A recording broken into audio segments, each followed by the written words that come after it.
umuntu arazazana inyigisho yigisha ikintu bita karande, nta hantu byanditse muri Bibiliya. Abayigisha bayikura he? Bayikura mu gifu, ni mu bifu byabo, niho hantu bayikura, kuko ukwigishiye karande wese asoza kubwira ko kugira ngo ikuveho ari uko ugomba gutanga igitambo, ari uko ugomba gutanga ituro runaka kugira ngo ibyo bintu byose bagushyizeho, ibyo bintu byose wakuye mu miryango bikuveho. Iyo utari wizera Kristo ubu kigengwa niyo myaku, niyo mikoshi, nizo mbaraga, ariko iyo warangije kuba muri Kristo uba winjiye mu bundi bwami, ntabwo abakiri wowe ahubwo aba ari ubwami bwa Kristo muri wowe. Bishop w'ukuri, apotre w'ukuri yakabaye kuba yigishiye abantu, abibwira kuba abigishwa b'ukuri ba Kristo, abahindurira kuba abigishwa b'ukuri ba Kristo, ariko benshi abahindura kuba abantu bamugenda inyuma, abantu bamutwaza ibitabo, abantu bamufungurira imiryango y'imodoka, abantu bamutwaza ibitambara, abantu bamutwaza Bibiliya, abantu bamukomera amashyi yinjiye.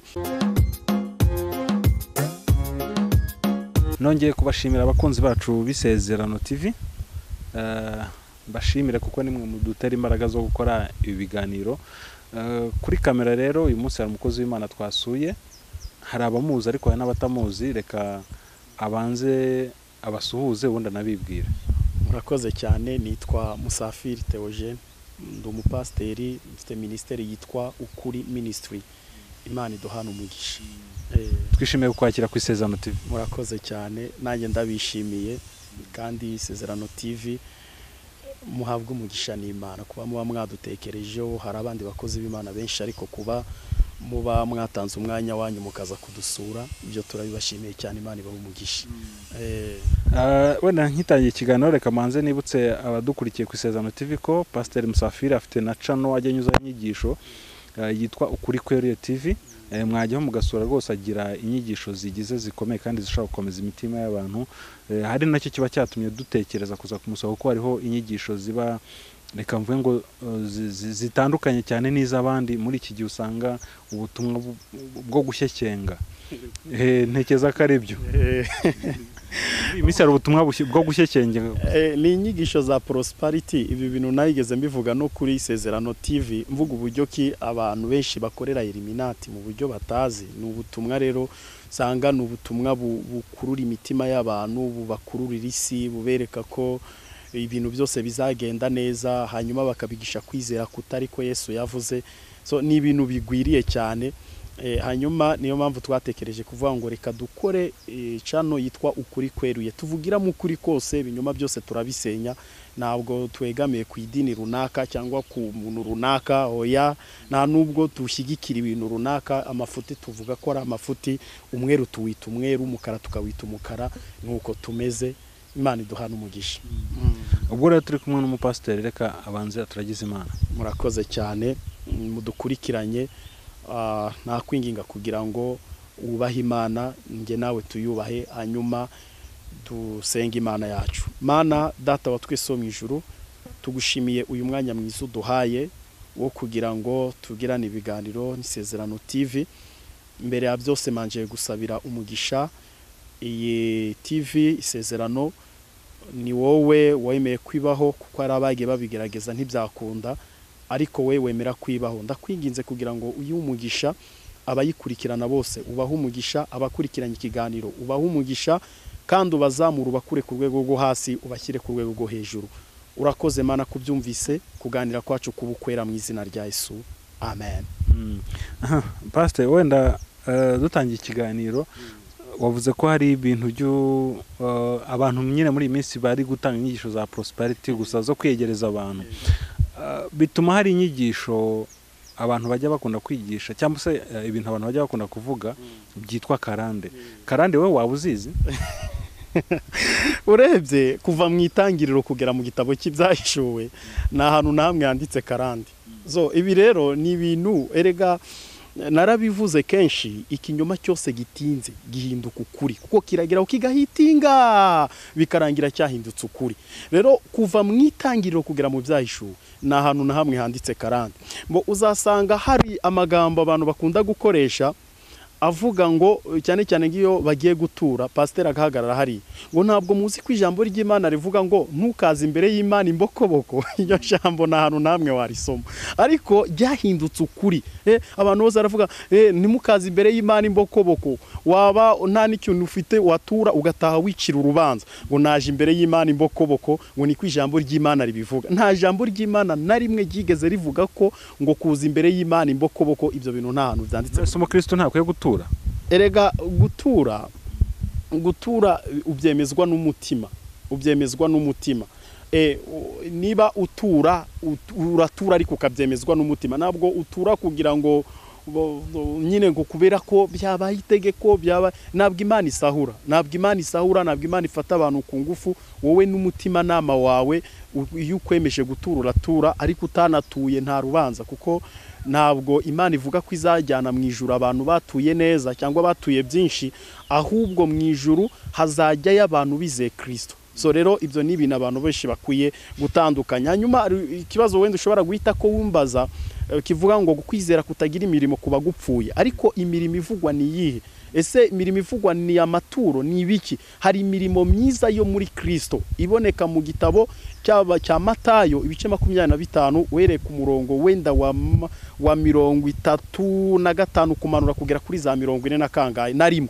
Hari amagambo avuga Yesu yavuga, aravuga ngo icyo gihe nzafata intama nzishyira iburyo bwanjye, ihene nzishyira ibumoso bwanjye, hanyuma mvugane n'inama babwire ngo muze mwebwe abo data yahaye umugisha, kuko nari nshonje mukangaburira, nari nambaye ubusa muranyambika, nari ndwaye muransura, nari umushyitsi murancumbikira, nari mfite inyota mu mamazi yo kunywa. Ngo abakiranutse bazamubaza ngo data twakubonye ryarumeze gutya. Aravuga ngo ubwo mwabikoreye umwe muri bene data boroheje, ninjye mwabikoreye. Rero ntabwo none se ntabwo gutanga kimwe bya 10 n'amaturo ntabwo ariyo mirimo myiza yo muri Kristo. Imirimo myiza yo muri Kristo ni ukwita ku mfubyi, kwita ku bakene, kwita ku bababaye, kwita ku badafite shinge na rugero, gucumbikira abashyitsi. None uraho ngaho, iyo umukena gusuye ntumenya kumugaburira, umuntu yambaye ubusa ntumenya kumwambika, umuntu araho ngaho numenya kuba wacumbikira umuntu. Nabakozi Imana ntubacumbikira kandi baraho ngaho barandagaye, ahubwo wiri gufata umwanya wo kubavuga. Urabona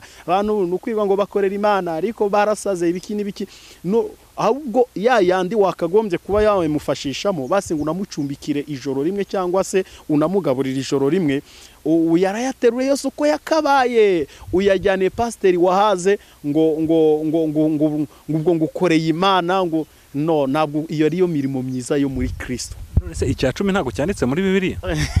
Tugiye kunjyana kuri sije y'icya 10, ariko icya 10 naragikurikiranye, narakivuze ku isezerano TV. Warakivuze, ariko ndagira ngo abantu baze gusobanukirwa, umara umuntu utaragikurikiye aze gusobanukirwa uyu munsi ataza kuvuga ngo pasiteri yatuyobeje. Imana ibaho umugisha. Umbajije ikibazo cyiza, byabana byiza kugira ngo ukore subscribe ku isezerano TV kugira ngo ujye ubona notification y'ibintu byose bakoherereje. So rero wanditse ibijyanye n'icya 10 cyangwa ukandika ukurikiranye kuri icano wabibona, kuko hari ibisobanuro byimbitse cyane. Kuko gutanga kimwe cya 10 nabwo nigeze mvuga ko ari bibi, ahubwo uburyo bikorwamo nibyo bibi. Kuko kimwe cya 10 nguko babivuga ntabwo ari itegeko ry'Imana. No, kimwe cya 10 ushobora kugitanga kuko byemejwe n'umutima. Hari kimwe cya 10 Abraham yatanze we ubwe n'umutima nama we yumvishe ko akwiye guhereza umugabo bitaga Melikisedeki kimwe cya 10 cya byose, kuko yaraje kumusanganira amuzaniye imitsima, yumva nawe afashwe na emotion. Aravuga ariko uyu mugabo kwaje kunsanganira nanjye wamuha kimwe cya 10. Afata kimwe cya 10 mu byo yaratunze agereza umugabo bita Melikisedeki. Hanyuma icyo ni kimwe cya 10 ariko kivuye mu mutima w'umuntu, nagari kimwe cya 10 gitegetswe n'Imana. Hakaza kimwe cya 10 cya kabiri Yakobo yatanze. Yaragitanze igihe yari ageze mu mudugudu bitaga Ruzi. Bibiliya avuga ngo araryama, kwa kuryama ararota ngo abona ijuru rifunguka, abamarayika bamanuka abandi bazamuka. Hanyuma hejuru y'iryo juru ngo humvikana umumarayika, himvikana ijwi rivuga ngo Yakobo mugaragu wanjye nzakugarura muri iki gihugu ngiguhane wowe n'urubyaro rwawe. Ntabwo yararabyara, nta n'umugore yararabagira, yari celibateri kandi yarahunze mwene se, ari mu buzima bugoye, agenda n'amaguru kuva mu gihugu kambuka ikindi. Mu by'ukuri nta byiringiro yari afite yuko icyo gihugu azakigarukamo amahoro ndetse akakigwiramo umugisha. Hanyuma akiri muri uwo mwanya kicyumva iryo jwi bituma ahigira umuhigo, ngo afata amavuta asiga aho hantu hose kuri icyo gicaniro aho hantu hose muri uwo mudugudu bitwaga Ruzi, ngo ahita wita Beteli. Beteli bisobanura ngo inzu y'Imana. Ahita avuga ati aha hantu ni irembo ry'ijuru, aha hantu ni heza, aha hantu hari Imana.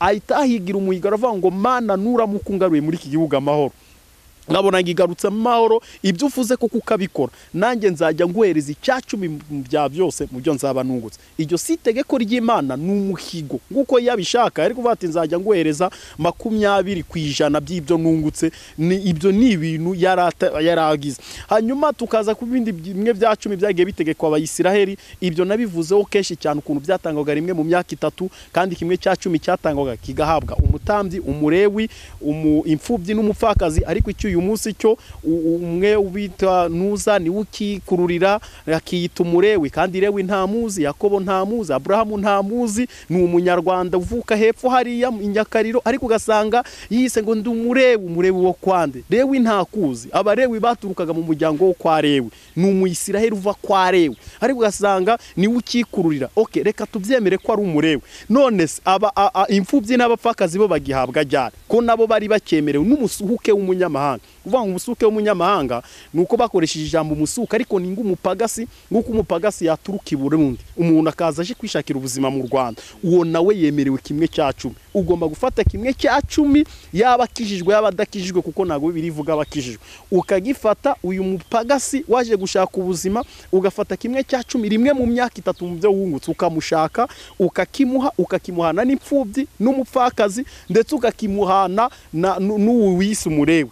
Okay, reka nawe tuvuge ko akemerewe. N'uyu wise umurewi nawe ukakimuha, uyu wita umutambyi ukakimuhereza, nubwo ntabyo atambira, kuko Kristo ubu niwe mutambyi mukuru.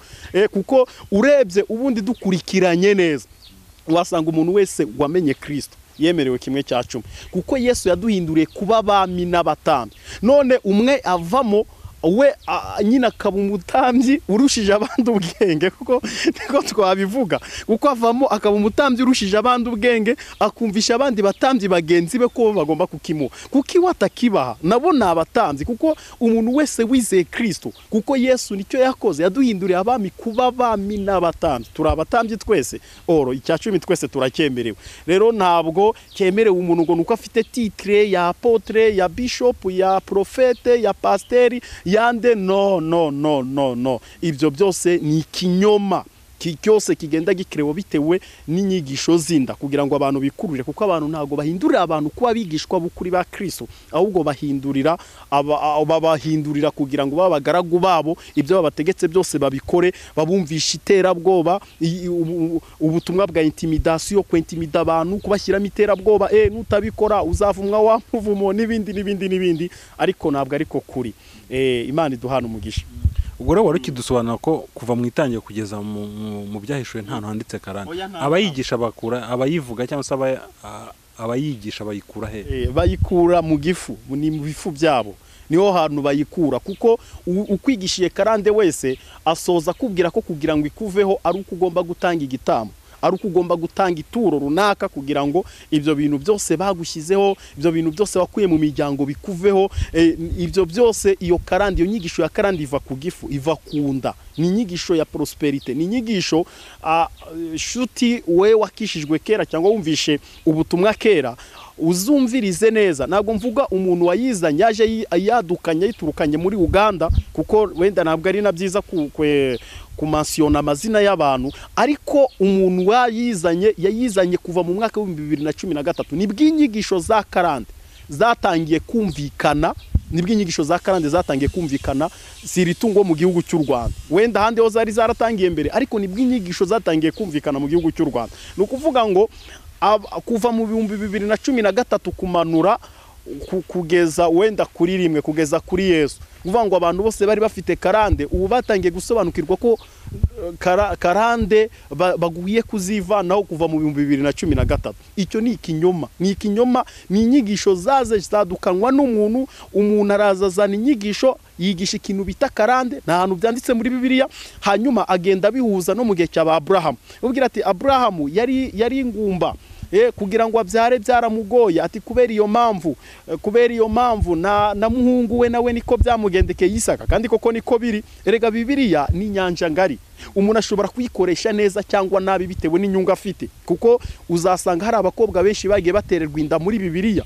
Ugasanga umukobwa bamuteye inda kubera iki? Bamusomeye inyigisho, indirimbo za Salomo zivuga ngo amabere yawe, aravuga ngo kandi ngo niba hari ikintu ngo umuntu aje kugusaba ngo nukamurerege. Ibyo byanditse muri Bibiliya. Aravuga ati rero nukanderege, nukambwire ejo cyangwa ejo bundi. Muri Bibiliya aranditse mu Bami igihe umugabo w'Imana Elisa yazaga kubarara ku mwana w'umukobwa nako kukana agashyiraho umunwa. Bibiliya avuga ngo umunwa agashyiraho umunwa ku munwa, amaso ku maso, umubiri ku mubiri, amaboko ku maboko, ngo hanyuma ngo umwana arazanzamuka arapfa. Umuntu akaza wabuje ngo muri biro, hanyuma akakubwira ati ntubona, ahita gusomera ibyo byanditswe byera, ibyo byanditswe akakubwira ngo ntubone iki cyanditswe. Elisa kugira ngo uyu mwana yongere agire ubuzima nuko yamwubarayeho umunwa ku munwa. Avuga ati none rero niki si ijambo ry'Imana? Ngaho rero asama hasi ugasanga umunwa ku munwa, igitsina ku gitsina, amaguru ku maguru, ibintu ejo cyangwa ejo bundi umwana w'umukobwa agakurira inda muri biro,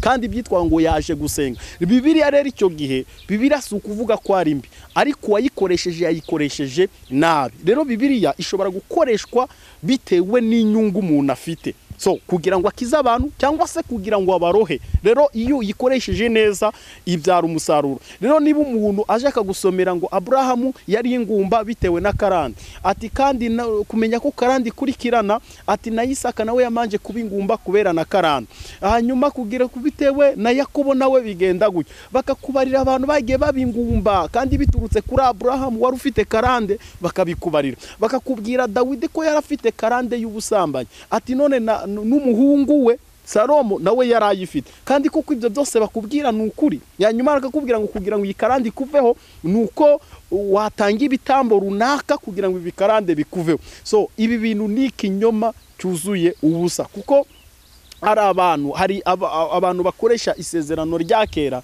ngiturufu ihaza irari ryabo, kuko mu isezerano rya kera ntabwo iyo mikino ashobora kuyizana mu isezerano rishya, ntabwo bibaho, kuko ntiyabona hasoma ntiyabona nahera. Abo basambanya bose amanza kugusomera mu isezerano rishya, kuko ni turu gusomera isezerano rya kera, ntashobora kugusomera isezerano rishya ntiyabona ahantu asoma. Bitewe n'iki? Mu isezerano rishya uzasanga Kristo abwira abarushye n'abaremerewe ati yemwe abarushye n'abaremerewe muze musange ndabaruhura. Akongera ngo nudafite ifeza, ushonje, ufite inyota, naza hondi ninge mutsima utera imbaraga, ninge mutsima w'ubugingo. Ariko mu isezerano rya kera agakiza kose kazanwaga n'amategeko, kuvuga ngo kari agakiza gategetswe n'amategeko. Kugira ngo ugere ku gakiza gashyitse byagusabaga ikiguzi, warabiguraga. Waravuga ngo niba ushaka kubabarirwa icyaha biragusaba ngo wasambanye, baragutuma ihene, genda uzana ihene tuyigutambira, ukagenda ukayizana.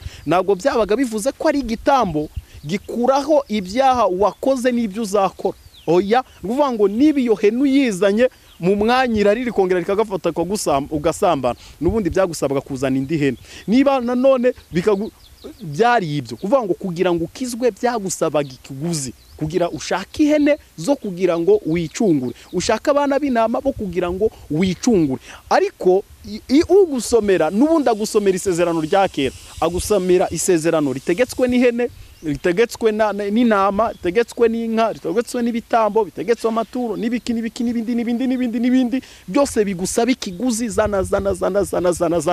Ariko ntashobora kugusomera mu isezerano irishya ryo ritari mugonga, ritari mukubita hasi ko kanya, ntago ashobora kubigusomera. Kandi twebwe isezerano rishya, iyo tuvuga ngo turi mu isezerano rishya, isezerano rishya ninde? Ni Kristo.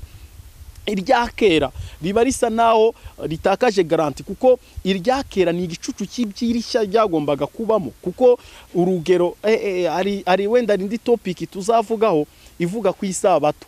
Imana izamfashe wenda nitubona umwanya tuzayivugeho, tuvuge isabato, ukuntu abantu bavuga ngo isabato, bamwe ati turaba icyumweru, abandi ati turuwa gatandatu, babeshya kuko isabato ni Kristo. ibyo nabyo tuzabivuga wenda tubone akanya tuvuga ukuntu isabato ari Kristo. Noneho ugasanga buri muntu wese ntabwo azi ko isabato cyari ikimenyetso, ari nayo mpamvu isabato n'umunsi wa karindwi, kandi umunsi wa karindwi ni umwuzuro w'Imana. Yesu yuzuriye ryari? Yuzuriye muri karindwi. Ibyo nabyo ni ibintu tuzavuga. Hanyuma ku munsi wa karindwi Yesu yarabonetse, amaze kuboneka ahinduka isabato, kuko niwe wari mwami niwe yari nyiri isabato. Niyo mpamvu yazaga ari batimisi, abafarisayo ntibamumenya kuko yari nyirayo. Noneho araza aravuga ngo Yohana wabyanditse abihishurwa, aravuga ngo yaje mube abe ntibamumenya, ngo aza nyine ngo icyakora bamwemeye bose bakizera izina ry'abaye ububasha n'ubushobozi bwo kuba abana b'Imana. Bitewe n'iki? Yagiye aza mu bafarisayo, hanyuma akababwira ati ninjye mutsima w'ubugingo. Bavuga ati reka umutsima twe tuzi nuwo Mose yagaburiye abantu mu butayu. Akababwira ati ninjye maza mara inyota, ati dufite amariba Yakobo yafukuye. Kuko ayo mariba Yakobo yagendaga afukura cyabaga ari ikimenyetso cya Kristo. Uwo mutsima Mose yagaburiye abantu wabaga ari ikimenyetso cya Kristo w'isezerano ry'awagombaga kuza, ariko abantu ntibamumenya. Rero abantu arahazirari rye akoresheje isezerano rya kera, kuko biranatangaje biranababaje aho abari muri Kristo Yesu bose, niko Bibiliya ivuga, nta teka bazakirwaho. Ariko umuntu akizera Kristo, umuntu akaba umukozi w'Imana, ariko ugakomeza umwumvisha ko n'ubundi akiri mu isi ya kera, ruvuga ngo akigendwaho na Satani. So ubu bwami bwa Kristo ntacyo bwaba bumaze niba Satani afite ububasha bwo kuguterera mu bwami bwa Kristo, akakomeza akakugendaho kugera ku rwego karande zikwataka, ugakomeza ukagumana karande uba kwa Kristo. Uyu Yesu nawe nta mbaraga yaba afite, nta n'impamvu yo kumwizera yabihari. Ariko niba Paulo wabyandika bishurwa aravuga ngo abari muri Kristo Yesu nta teka na rimwe bazacirwaho, ariko umuntu wagakomeza akaguciraho iteka. Ese noneho uyu Yesu tuvuga cyangwa se uyu Yesu twakurikiye kuko ni Yesu wa nyawe cyangwa ni Yesu wa pirate? Kuko wa pirate we birashoboka ko wagomera ukagumana karande, ariko wa original ntushobora kuba muri we n'ubundi ngo ugumane karande. Niko mpamvu yavuze ngo aravuga ngo abari muri nge ngo nimuguma muri nge amagambo yanjye akaba muri mwe, musabe icyo mushaka cyose muzagihabwa. Paulo hari n'indi jambo yavuze, aravuga ngo sinjye uriho ahubwo ni Yesu uriho muri nge. Aravuga ngo ibyo nkora byose sinjye ubikora, ahubwo mbikoreshwa n'umwana w'intama wanyitangiye wanyicunguye akanyitangira. Ibaza ukontororwa na Yesu ariko ugasigarana karande. Mu yandi magambo ni ukuvuga ngo na Yesu nawe ubwe atunze karande, kuko na Yesu nawe ubwe nuvuga ngo yaba ari niba atari wowe ari Yesu uriho muri wowe, nuvuga ngo Yesu nawe agendana izo karande bahora bakubwira. So umuntu birashoboka ko yagira koko imyuka yo mu gisekuru agendana nayo bitewe n'impamvu runaka, kuko ibisekuru wenda siritu mu Rwanda, ntabwo mvuga wenda nshingiye ku bantu bahari mu mahanga uzibye kuko byagenda kose babaye abanyarwanda, ntabwo mvuga nshingiye ku bantu wenda bandi, ndavuga mu Rwanda. Wenda n'abarundi muradukurikiranye n'abandi muradukurikiranye, ariko ntabwo mvuga wenda nshinge kuri abo. Mu Rwanda hagiye habaho ibintu by'ibigirwamana byinshi, hanyuma ba data basogokuruza bagiye batumurikira ibigirwamana. Noneho ugasanga wenda iyo myuka koko iranadukurikirana, ariko iyo myuka ikugiraho ububasha ryari igihe cyose utari wasobanukirwa inzira ya Kristo cyangwa utari wamenya Kristo. Iyo Yesu amaze kuba muri wowe rero, iyo warangije kwizera Kristo, ntabwo uba ukiri mu bwami bw'ibisekuru, ntabwo uba ukiri mu bwami bwo kugengwa na za karande, uba wahindutse undi mushya muri Kristo. Kuvuga ngo ubusa n'umuntu ufashe indi nationalite, nguko wavuga ati ngewe ngwere uyu munsi sinzongera kwitwa umurundi, nje kwaka nationalite y'igihugu cy'u Rwanda, igihugu cy'u Rwanda sinzagisohokamo. Mu yandi magambo ntukiswe umurundi ukundi kabone nubwo wabuvuga ikirundi, ariko kuko waje ukavuga ngo ngewe nje kuba umunyarwanda, tayari tukubarwa ngo umuturage wo mu Rwanda ugize ikibazo ntago bavuga ngo ni wa murundi w'umunyango ngo haje mu Rwanda, hoya ni wa munyarwanda wacu, kuko ufite nationalite. Abantu muri iyi minsi bari kwaka nationalite n'abanyamerika na hehe hose, ni ibintu amakuru bari kuvuga, bari kuza bakaka nationalite mu gihugu cy'u Rwanda. So nukora amafuti bazaguhana ngo abahana umunyarwanda, ntabwo bazaguhana ngo abahana umunyamahanga, kuko umunyamahanga we ashobora no gukora amafuti bakamujyana muri ambasade, igihugu cyabo kikamukurikirana kubera ko yayakoze juste, ariko igihugu akaba aricyo kimukurikirana. Ariko uyu munsi uramutse ukoze amafuti baraguhaye ubwene gihugu bw'umunyarwanda, ntabwo bugikurikiranwa n'iyo uvuka n'ururimi uvuga, ukurikiranwa n'ahantu waje kwaka ubwo bwene gihugu. So rero natwe niko tumeze muri Kristo. So iyo utari wizera Kristo ubu kigengwa niyo myaku niyo mikoshi nizo mbaraga, ariko iyo warangije kuba muri Kristo uba winjiye mu bundi bwami, ntabwo abakiri wowe ahubwo aba ari ubwami bwa Kristo muri wowe. Imana iduhana umugisha.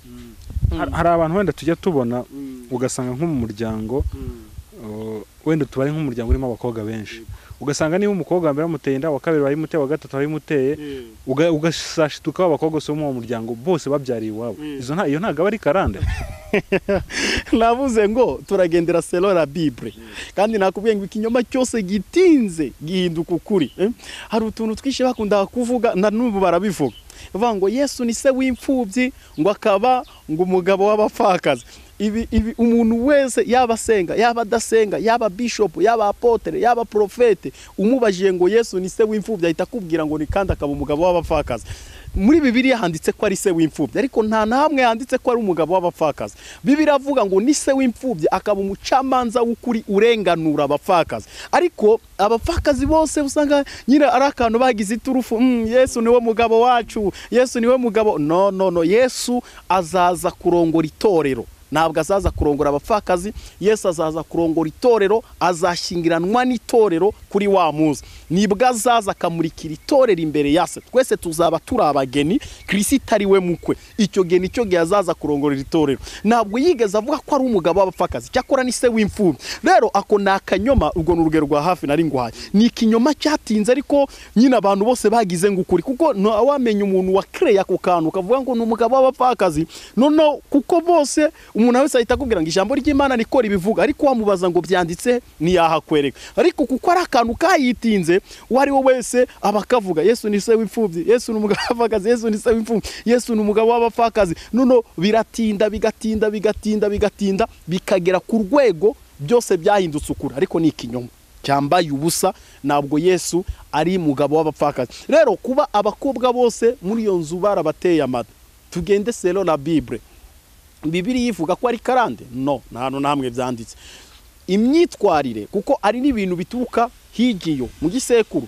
Urugero rwa hafu ugasanga mama w'umuntu imyitwarire ye nayo ishobora gutuma umwana w'umukobwa, cyangwa se kuba umukobwa yarabuze uburere, cyangwa se bitewe n'uburyo imyitwarire yabonaga mukuru wagenderaho, nawe ugasanga yashidutse nawe uwo murongo yawugendeyemo, ugasanga nyine ni ikintu kibabayeho muri ubwo buryo. Icyo ni kimwe. Icya kabiri, si igitangaza nanone ko igishobora kuba ari cya kindi bita karande cyo muri ya myuka yo kuba barabamurikiye abadayimoni, hanyuma bakabakoresha ibyo bintu. Ariko umukristo w'ukuri wizeye Kristo, kandi aba ntiwabarenganya, no kuba bazibatera ntiwabarenganya. Impamvu bazibatera hari impamvu imwe, nuko badafite Kristo muri bo.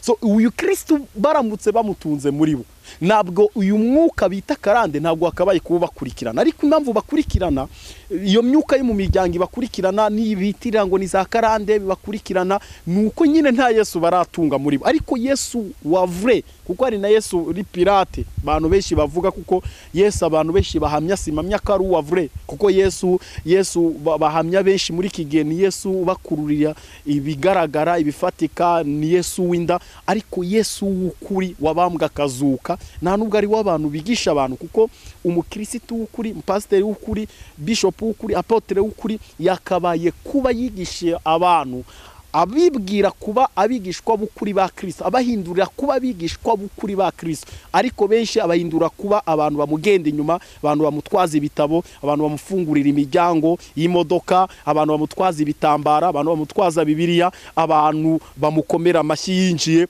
Rimwe na rimwe uzabona mu rusengero abantu wenda bishop arinjiye, abantu ukabona nyine basa n'abakangutse, bagahaguruka, induru zikavuga, umuriro ukaka. Ubu kandi kuva kare hahereye abantu bari kubwiriza, abantu bari kuririmba, ariko ukabona umuntu arakonje, ukabona mbese hari ikintu abuze, hari ikintu mbese ukabona hari umuntu udasanzwe akeneye, ariko amakuru yakumva akantu gusa, wenda nk'umuyobozi wa gahunda aravuze ngo Bishop agiye kuza, ukabona ahise akanguka asa n'umuntu uvuye mu bitotsi, avuye nk'umuntu mu nzozi, dadarinjiye dadi wacu arinjiye, dada arahageze, wa wundi ibyo bavugaga byose, kandi wasanga ni nayo message yiwe, ni nacyo wenda Imana yari mukeneyeho, ariko ntashaka kumwumva uyu muntu nta bintu afite nk'ibya dadi yaza bose agahita haguruka, induru zikavuza, akabuza karuru, kandi uyu dadi nawe akaba fier yabyo, kandi anashaka kuko abantu bakanguka ari uko hageze, mu gihe cyadahari icyo cyuho kigaragare, nawe akumva ni fieri wabyo kuba icyuho cyagaragara. Hari umuntu umwe wenda nago namuvuga, navuze ko ntashobora kumasiyona amazina y'abantu, ariko ndabizi neza yarafite itorero rinini cyane cyane. Iyo yagiraga ubutumire hanze, yagiraga WhatsApp y'ibanga, groupe y'ibanga, yarangiza akandikira babana akababwira ngo ntimwirirwe mujyayo kuko uyu munsi simpari, haririrwa bwa buhungu, nibwo buririrwa kuri tele. Yaza akandika kuri WhatsApp ati ubu nagarutse ndi mu Rwanda, abantu bose n'abari barabuze ukabona baraje, kibaza se bigenda bite? Cyangwa se mu kimwe igihe atari yajya ku ruhimbi, akandikira abantu ngo ndahagera isaha ya 8:00, yaba agiye kuza akandika ngo noneho ubu ngubu ngiye kuva muri biro, ngiye kuza mu rusengero.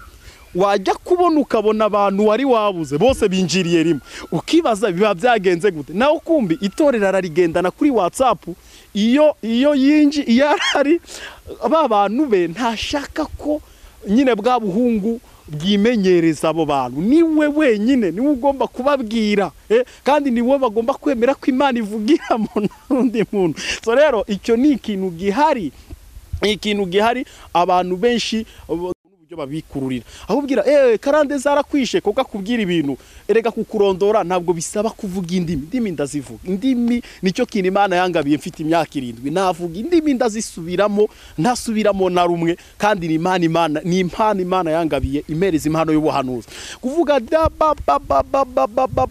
yarangiza akakubwira ati karande zaragusaritse, induru zaravuze, umuriro warakwakiye, hanyuma kukurondora ntabwo bisaba kuvuga indimi, kuvuga gusa urabizi ko wabyariye mu rugo, mu by'ukuri abantu bangurikiranye harimo ababyariye mu rugo, urabizi ko wagize gucya nagukiza zose ni karande, urabizi ko ibintu byawe bidacamo, natwe twese ntago biri gucamo, covid yarabivangavanze, umuntu arakura akabona ntibikururi. So rero kuba bitari gucamo ni ibintu bisanzwe, ntabwo ari igitangaza. Urabona ko ibintu bitari kugenda gucya nagucya, ibi byose ni karande zigukurikirana, ibintu byawe birahomba, ni karande. None kugira ngo iyi karande kuveho ukeneye amavuta ari hejuru, ariko amavuta ari hejuru nari hasi na mavuta bwoko.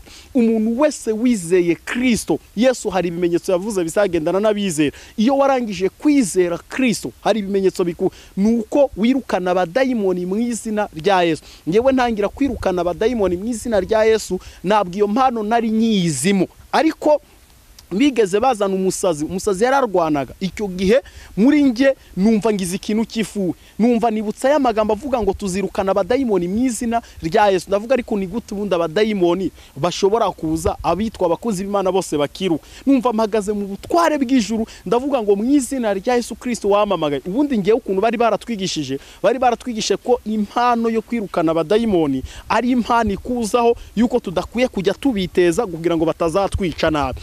Numva ngize influence n'umuntu urenze ku itegeko y'ibyo batwigishije. Ndavuga ngo mu izina rya Yesu Kristo wampamagaye, magaze mu butware mpabwa n'Imana, magaze mu ijambo Yesu yavuze ko tuzirukana abadayimoni mu izina rya Yesu. Ndagutegetse wabisaziwe muvemo. Umuhungu ahita yikubita hasi, yitwaga Ndagije, ndamuvuze ariko we ntacyo, yita yikubita hasi. Guhera uwo munsi ibisazi bitamo imuvamo, aba umuntu muzima, n'umuzima, nishiti yanjye arakora. Ariko yari yarasaze, yaratoye amashashi, ngo yarirukanze mu bakozi b'Imana benshi batandukanye. Ntabwo yirukanywe n'ikindi, nta nubwo ari uko ngiye ngo hari izindi imbaraga zidasanzwe nari mfite.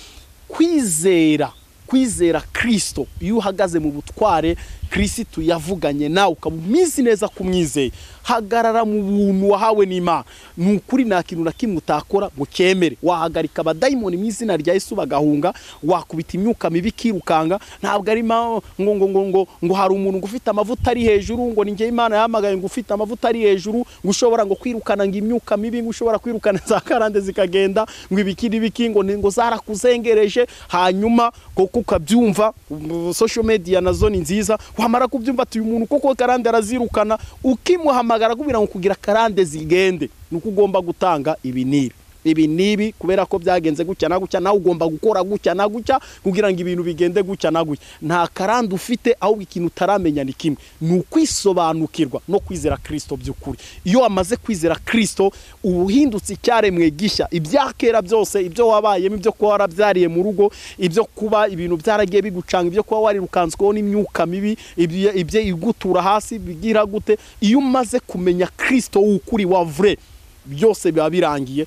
Hanyuma ugatangirana n'ubwami bushya, ukava mu bwami bw'umwijima wari urimo ugakurikirana ubwami, ukagendana n'ubwami bushya. Imana iduhana umugisha.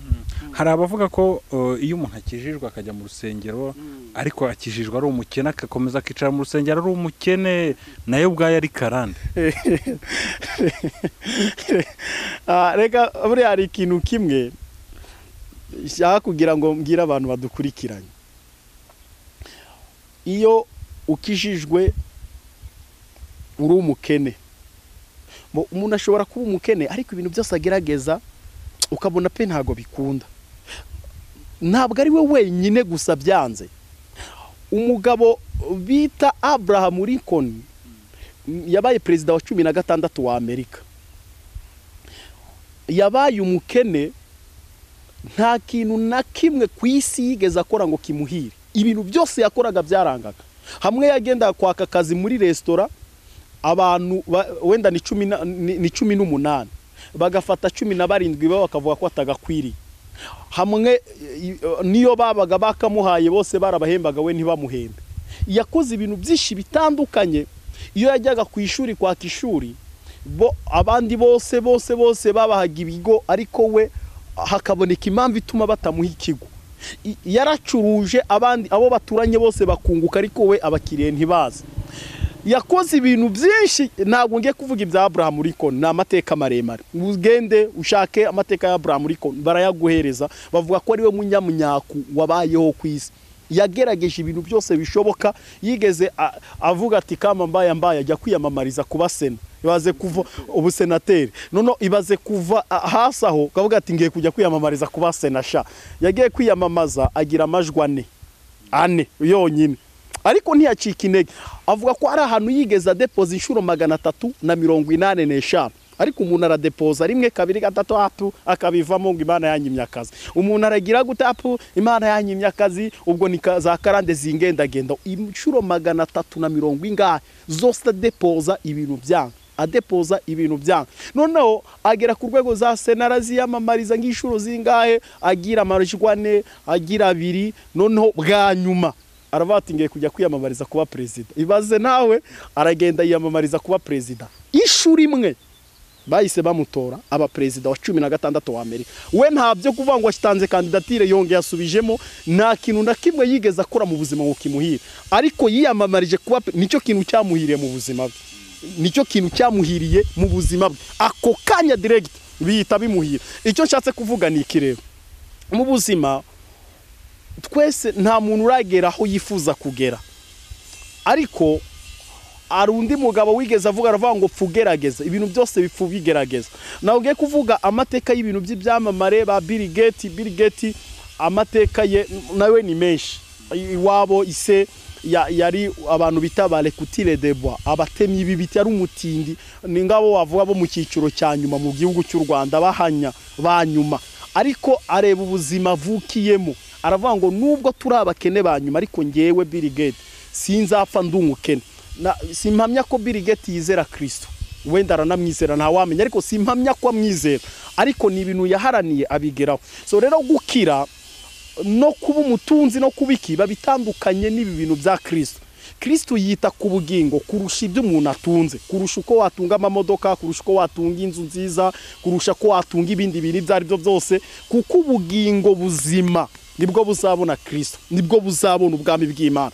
Nabwo ubugingo butunze inzu nziza, butunze imodoka, butunze amafaranga menshi aribwo buzabona Kristo. So kuba wajya rero mu rusengero uri umukene n'ubundi ugakomezanya ubukene, cyangwa se hari n'ukuntu ujya mu rusengero hari utuntu wari wifitiye wagera natwo tukagenda, noneho twagenda bakakumvisha ko impamvu twagiye ari uko ari nta cyacu umutanga, ari uko ufite za karande, ari uko ufite ibintu ibi n'ibi, kandi ugasanga rimwe na rimwe iyo wari uri ntacyo byari bigutwaye, ariko urahageze noneho n'utwo wari ufite baragusahuye, barakubwira ati rero kugira ibintu byawe bicemo nuko ugomba gutanga amafaranga menshi, nuko ugomba gutanga 1/10, nuko ugomba kwitangira umurimo w'Imana, ugomba kwishura star, ugomba gukora ibiki. Noneho bitewe nuko iyo umuntu ari mu muriro wo gukizwa ibyo bamubwiye byose ajyayo. Bamubwiye ati kugira ngo Imana ikumve nuko upfukama amasaha 3, arayapfukama mpaka narenzeho kugira ngo Imana imwumve, kuko abakiri muri uwo muriro. So rero twatundi twose bakadutwara bakatujyana, noneho akanicara bakamwigisha amagambo avuga ngo umukiranutsi azabeshwaho no kwizera, akaba adakora, akaba nta kintu na kimwe akora, ari muri ibyo ngo umukiranutsi azabeshwaho no kwizera, umukiranutsi azabeshwaho no kwizera. Noneho akaba mu rusengero ubukene bukamutera. Kandi reka nze ngubwire, nubwo wagira gute mu rugo iwanjye, mu rugo iwawe, Imana nubwo yamanuka ikavuga ngo mwana wanjye nge n'abamarayika banjye twicaye muri iyi nzu, humura rwose twicaye muri iyi nzu, nubwo wagenda uzajya udusange muri iyi nzu. Ni ukuri kose kw'Imana yo mu ijuru, uko inzu wayisize ni nako uzaza uyisange. Nta mumarayika uzagukoropera, nta mumarayika uzagukuburira, nta mumarayika uzagusasira igitanda, kabone nubwo Imana yavuganye nawe ko ituye muri iyo nzu. Uko inzu yawe uzayisiga niko uzayisanga. Nutamenya kwitekera, nta mani izafata imbabura ngo ijye kugutekera, cyangwa ifate gaze, ça dépend n'ibyo ukoresha. Nta mani izaza ngo igutekere, ni wowe uzamenya kwitekera. So hanyuma ugasanga ubuhanuzi bugwiriye mu nsengero, ravuze ngo mwana wanjye, uyu we naringiye gutangaho urugero yahita bimenya ko ari we navuze, ariko ugasanga Imana iravuze ngo mwana wanjye, nzi neza ko ari umuntu Imana yavuganye nawe, iravuga ngo mwana wanjye ndi Uwiteka Imana, nguhaye ubucuruzi, ndakwaguye, ndakuzamuye, ngize gutya na gutya na gutya. Nawe ndavuga ibintu yashakaga gucuruza, ariko hanyuma mu gihe runaka Imana imuha amafaranga. Hanyuma haduka undi muhanuzi aramubwira ngo ya utwo dufaranga ngo ufite ni duke, ngo tegereza amafaranga y'Imana. Kandi ndabizi ko hari okaziyo yabonye abona amafaranga kandi atari make, vrema 1.5 miliyoni. Umuntu afata amafaranga 200,000 agakora akiteza imbere, afata amafaranga 100,000 agakora akitaza imbere, ariko umuntu ufite 2.5 miliyoni mu by'ukuri ni amafaranga menshi. Ariko abantu baraza to yataye ntabwo ari amafaranga y'Imana, taha Imana yavuze ntabwo ari atesa yawaye amaziki twayakuramo iki. So ubunebwe buramutera, amafaranga arayarya kugeza yose ashize. Uyu munsi abayeho nabi. Hanyuma ariko amasengesho ye asenga blaming Imana, avuga ngo ariko Mana murabona ko nagukurikiye, ngukurikira bimaziki. Mu by'ukuri niba Imana igwaye okaziyo nuyibyaza umusaruro, Imana nibikubwiye ngo nzaguha ubucuruzi, ntabwo ari izagushakira iseta, ntabwo ari izagucururiza, ntabwo ari izakwigira umushinga ibyo ukora. Tekereza nawe waguka mu bitekerezo, uvuga atari ko Kimana wenda ivugana nanjye ubucuruzi. Niba unabonye 100,000 tangira ugerageze, uvuga atari ko nakora n'utuntu nakora n'utuntu. Ikibazo gihari rero cy'abantu bose bita ko bamenye Yesu n'abasongarere, nago bashaka gukora. Sinakora ibi birakugayisha Imana, sinakora ibi ntabwo behesheje Imana icyubahiro, sinakora ibi ntabwo Imana. Niba Yesu yarambaye ikanzu imwe akambara inkweto imwe, Yesu niba yaragiye ku misozi atafite haba, niba yarishwe n'inzara agasonza, niba Yesu yacumbitse ahantu habi, Yesu ubuzima bwose yabunyuzemo. Ariko wowe ngushanga kubaho ngo mu buzima bwo hejuru gusa, ngo ntabwo ngo wacuruza capati nk'abandi, ngo ntabwo ngo wacuruza ubunyobwa nk'abandi, ngo ntabwo hano hari utuzi twishi ku muhanda abantu babakubura bagira gute, ariko ako kazi ngo nawe gahesheje Imana icyubahiro, ngo wambona ngo ndi umuntu usenga ngo ndi gukubura. None noneho ugasanga rimwe na rimwe yahezaho ntashaka gukora, ntashaka kugira gute, yagera mu rusengero bakamukubita igipindi, akira uwo mugisha, akira ayo mafaranga, fungura igikapu, amadolari yakira mu kwizera, yakira, ugahora wakira amadolari y'umuyaga, ugahora wakira imodoka z'umuyaga. Hari akantu kamwe kigeze gacicikana kuri WhatsApp, umukozi w'Imana umwe yavugaga ngo zana ibi nibi gutya, nguheshe Range Rover, none ukabona umukecuru wari ukukuragiye agize gutya, nawe agatanga niba ari 5 bye ni natike yaragiye gukoramo tike, arabitanze ngo akira amavuta ya Range Rover. Ukibaza umukecuru wayimuha byo yayimaze iki?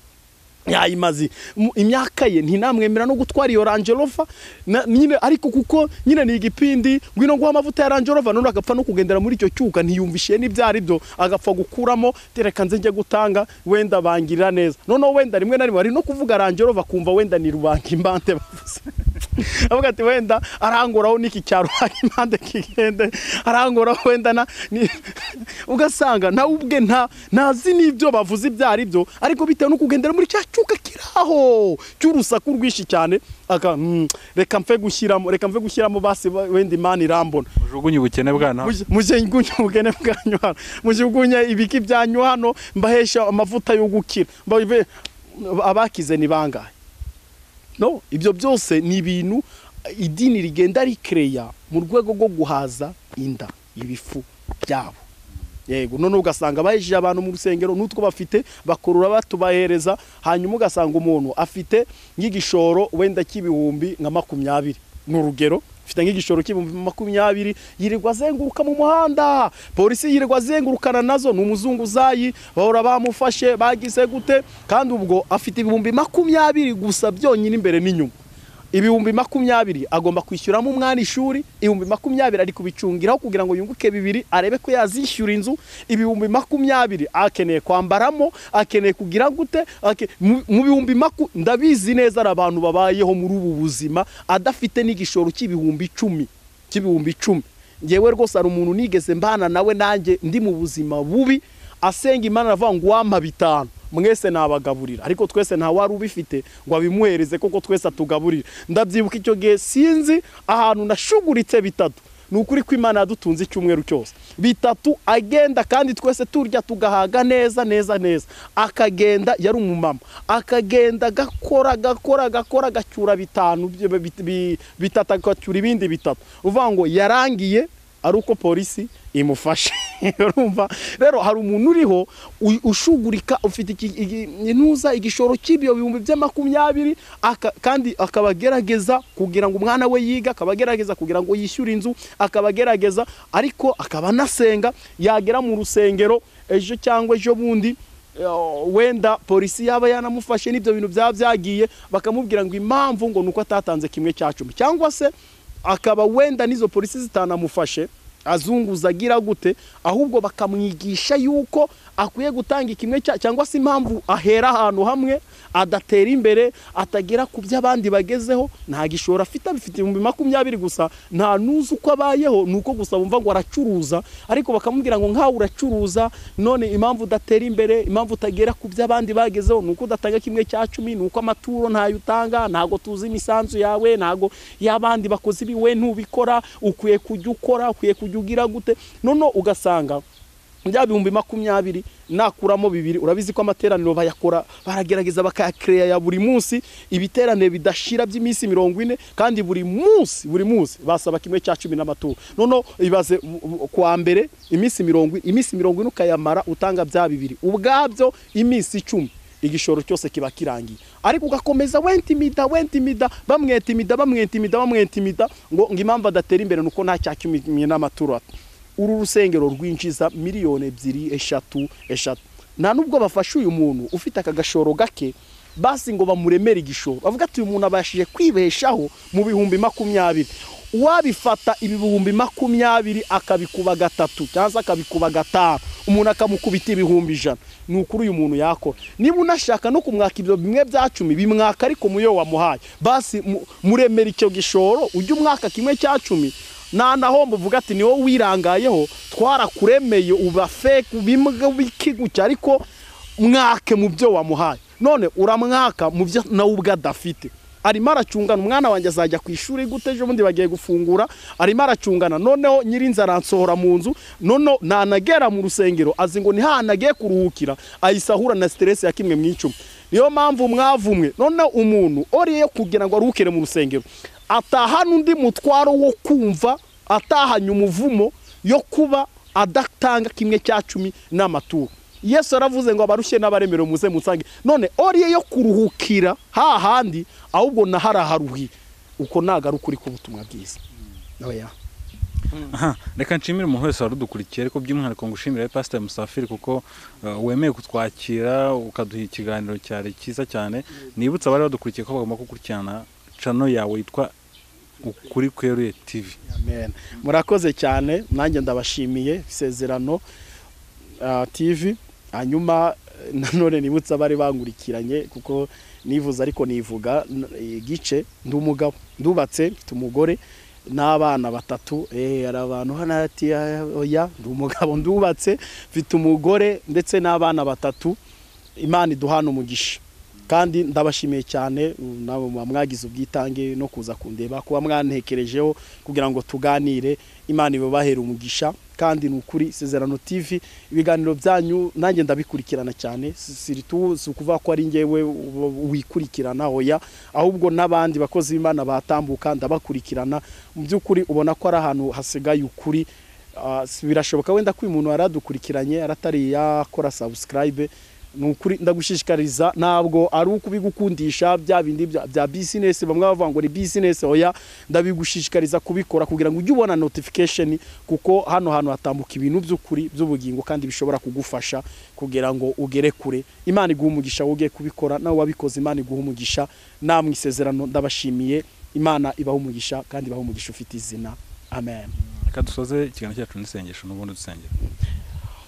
Mana data wa twese wo mu ijuru sengeye uyu muntu warudukurikiranye ari ikintu kimwe mwifuzaho nuko amenya ukuri kandi ukuri ndabizi ko ariko kuzamubatura reka baturwe nawe abone ingororano ziturutse iwawe abone ineza yawe abone presence yawe abone gukora kwawe abone gukomera kwawe icyubahiro cyawe kimuganze ubuntu bwawe bumuzenguruke urakoze Mana kumvishe gusenga kwacu urakoze kumvishe kwinginga kwacu nyemerera uyu muntu ukoze subscribe n'uyu wabikoze bose ubaha umugisha nyemerera uyu muntu ugiye kubisangiza abandi kugira ngo ubutumwa bugere kure nawe umuha umugisha nyemera icyubahiro cyawe kiganze ku Isezerano TV kandi ubagure bakure ku rwego rwo hasi ubashyire ku rwego rwo hejuru ubamenyekanishe cyane kandi ibi biganiro bitambuka aha bye kuba ibitambuka gutyo gusa ngo birangiriraho ahubwo bibi bitambuka bigera ku mitima ya benshi urakoze Mana kubyumvise kandi urakoze kubikoze mu izina rya Yesu Kristo w'i Nazareti amen.